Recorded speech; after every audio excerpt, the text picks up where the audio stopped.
we're going to welcome in our guest, which I'm excited to talk to him. He's been joining us every Victory Monday. It's been a blast, man. Shout out to him. He's been working all day. I love it. And he's taking time out of his day to join the fellas. By the way, this is always brought to you guys by BetUS. Please welcome to the show, MLive beat writer for the Detroit Lions, Mr. Kory Woods. Kory, how are you doing? What's going on? How you guys doing? Kory, you're going from, you're bouncing around. You made the show now. It's like you're grinding all day. I'll ask you, because I'm sure the fellas will get to more of the injuries and stuff about this upcoming game, but just kind of your thoughts on the game itself. I mean, the Colts, at least for me, you asked me before the game, and you said, Jeff, the Lions are going to hold the Colts scoreless. It would no touchdowns. And now they haven't allowed a touchdown for the last 10 quarters. I wouldn't have believed it, but now we're here, Kory. What do you think of the performance? Lions didn't play their best game, and they still found a way to take care of a good Colts team on the road. Well, first off, I think it was a pretty good performance off the simple fact that they have now gone 10 straight quarters without allowing an opponent to score a touchdown. The last time they've had something done like that was 25 years ago. And God. I don't know if I can say they really didn't play their best football. Here's what I will say, though. The Lions finished with 390 yards of total offense, which is around their average of 394. They outscored the Colts by 18. They outscored them by 18 points. I mean, from after that field goal in the first quarter, they outscored them 24-3 the rest of the way. And here's the thing. As great as this team is, they're not going to steamroll everybody like the Cowboys, the Titans, the Jaguars.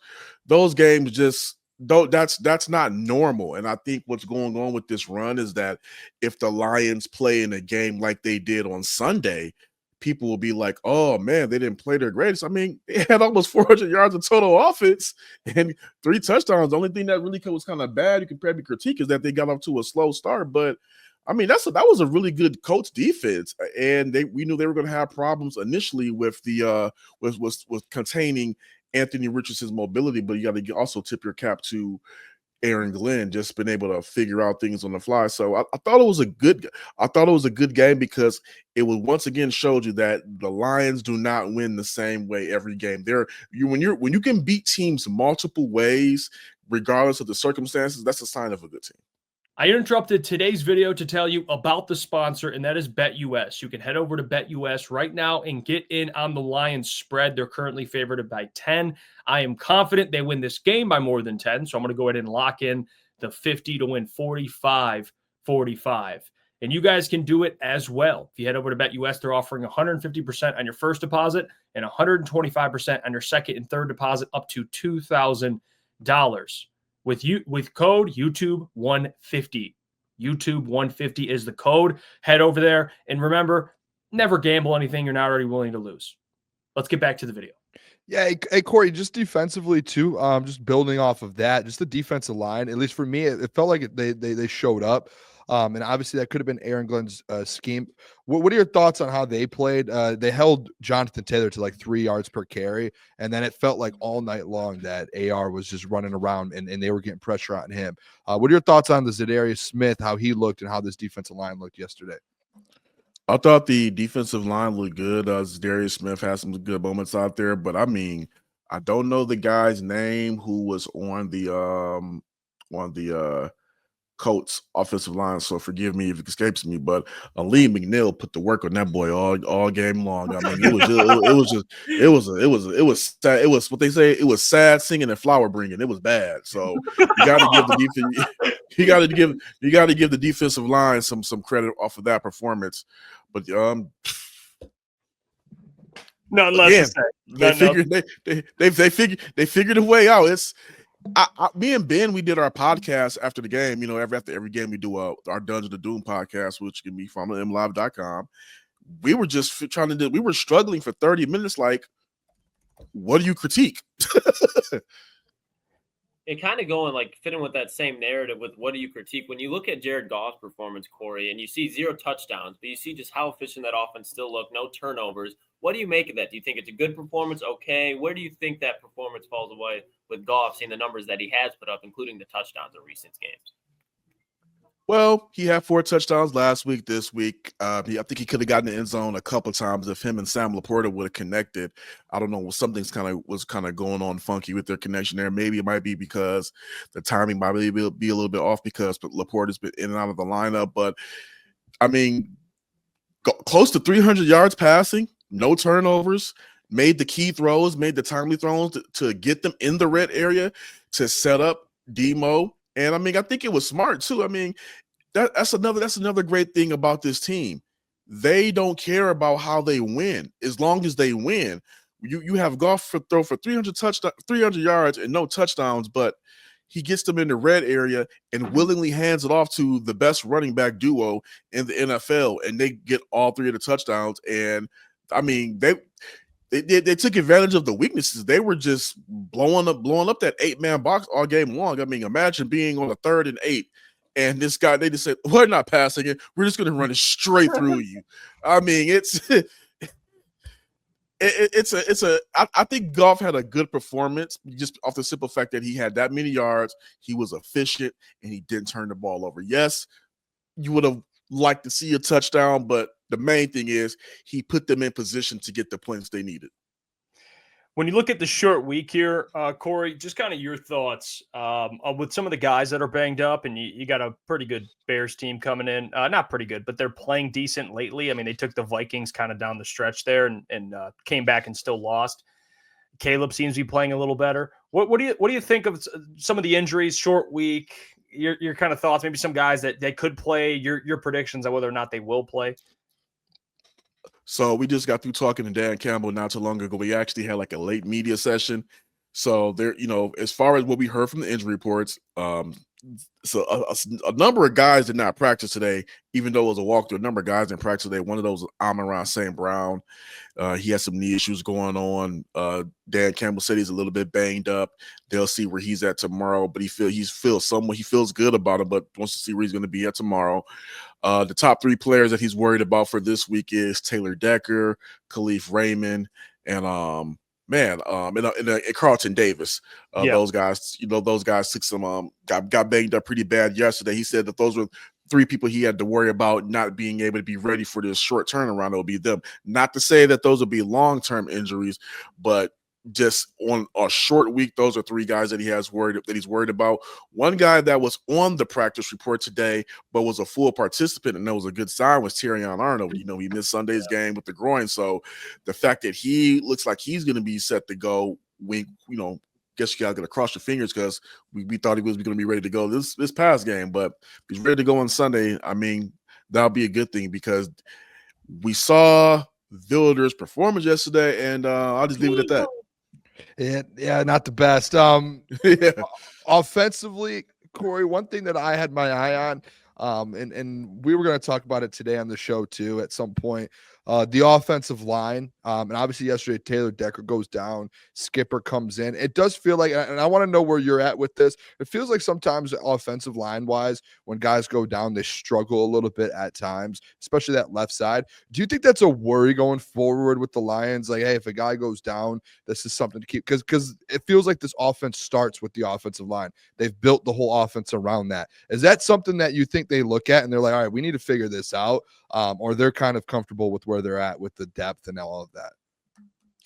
The Lions are gonna say next man up because I mean that's just the thing that they like to say. I would say Vildor plays until yeah. Next I man will up. say I will say they believe in that next man up mentality. It's not just, even though it is coach speak, it's not real coach speak for them. But having said that, you do see that there are some deficiencies when certain guys are out. A Vildor, a Taylor Decker, when those guys miss time, the Lions tend to struggle in those areas. So I think that this year it could be a concern. I think moving forward, like in the future, I do weekly draft articles where I think guys the Lions should target, and I definitely think they're going to be targeting some depth at the O-line in next year's draft. But that's another story. But just to stay on point, yeah, I think that could be a concern because Taylor Decker he's a very big, important piece of that stout offensive line.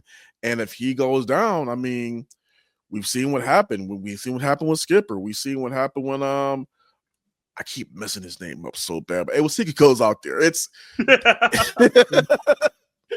You're good, dude. You're good. And Go ahead, Klotz. kind of carrying this conversation on with Chicago, Kory, what is your concern level? Because like you just talked about with the injuries, and then you factor in, look at how Chicago's been playing the last 2 weeks. You talk about a blocked field goal they lost in the game against Green Bay. Then yesterday against Minnesota, going into overtime, a miracle the fact that they were able to get into overtime and looking like that. It's like they're this close from a win. Then you add in the Lions' Thanksgiving woes. What is your concern level if you had to say, 1, Lions are going to handle the Bears, no questions asked. 10, Bears beat the Lions. Where's your concern level in between there? I would say about a 2 or a 3. Okay. Confident. About a 2 or a 3. Now, if they were going here, and here is one of the main reasons why, and this is not to disregard the Lions' talent, because the Lions, even with the injuries, I still believe they're the more talented team. But the concern level for me would be higher if they were dealing with these injuries going into the Bears game at Soldier Field. They're coming into Ford Field in what is now one of the hardest places to play in the NFL. They're coming into a hornet's nest with a 10-1 team that can be 11-1 and finally win a Thanksgiving Day game, which they haven't won in almost a decade. Yeah, I think that just off of that alone, it's going to be a lot for Caleb Williams and those guys to overcome. Now, don't get it twisted. This guy is talented. He has the receiving core, and you want that secondary healthy. I believe you need a healthy Davis and Arnold out there to go ahead and stop some of that. But overall, I just think that the home field advantage is definitely going to come into play in this game, and I don't see it happening. The concern level will be higher if they're going to Soldier Field. Yeah, I gotta ask you this because you're the perfect guy to I gotta pick your brain on this. I saw the report. It was from Jordan Schultz that Daniel Jones, free agent quarterback. We're gonna talk about it later, but I'd love your opinion on it, Kory. Lions, one of the teams rumored to be interested in potentially picking him up to be a backup for this season only. What are your thoughts on the potential of having Daniel Jones as a backup quarterback? You know what? I saw the report. At first, I was just like, what? That makes no sense at all. Then as I sat on it a little bit more, it still didn't make sense to me. But come on. I can see why the Lions would want to do that. I mean, let's just be real. Hendon Hooker has talent, but Daniel Jones is an experienced starter. And I believe that he was probably not in the best position to utilize his talent. So first off, if you bring him in here, you're hoping he never has to touch the field, because if he touches the field, that means something happens to Jared Goff. But I believe that by bringing a guy in like that and just allowing him to work with Ben Johnson, work with Mark Brunell, kind of get some of those king style, have guys that are dedicated to helping him improve, you might at least be able to have a viable backup just in case something happens. Hey, Kory, I'm with you on that. I just want to pick your brain on one more thing, something that we actually had a conversation about during the game yesterday, and I know it's a small part of this team. The Kalif Raymond injury, when you look at it, the punt return, the special teams, as much as some people might not look at that stuff as a big deal, with this Lions team, we've seen that work in their advantage a lot. Who do you think? I know it might be a crazy question, but what do you think steps in for Kalif Raymond at punt return? We've had this argument, this question. We saw Amon-Ra during the game, and the guys brought it up. It looked like he might have got hurt, and that's where he hurt his knee, was on one of the punt returns that he took. Do you think they go, hey, Sione Vaki, or where do you think they go with this if Kalif is out?